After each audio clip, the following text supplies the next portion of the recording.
ചന്ദ്രേട്ട ഒന്നും മാറോ, ഇത് ഇൻഷുറൻസിന് കൊടുക്കണം. ആ തൂങ്ങ് അതാകുമ്പോ ഇവിടെ തെറ്റി നോക്കുക.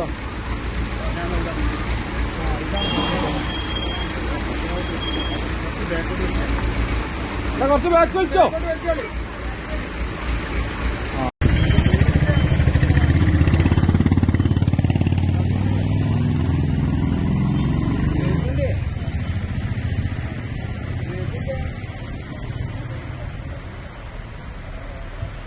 നിയന്ത്രണം വിട്ട കാർ തോട്ടിലേക്ക് മറിഞ്ഞു.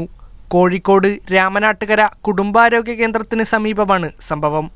തെരുവുനായയെ കണ്ട് കാർ വെട്ടിച്ചു മാറ്റിയപ്പോഴാണ് അപകടമുണ്ടായത്. കാറിലുണ്ടായിരുന്ന 2 പേർ പരിക്കില്ലാതെ രക്ഷപ്പെട്ടു.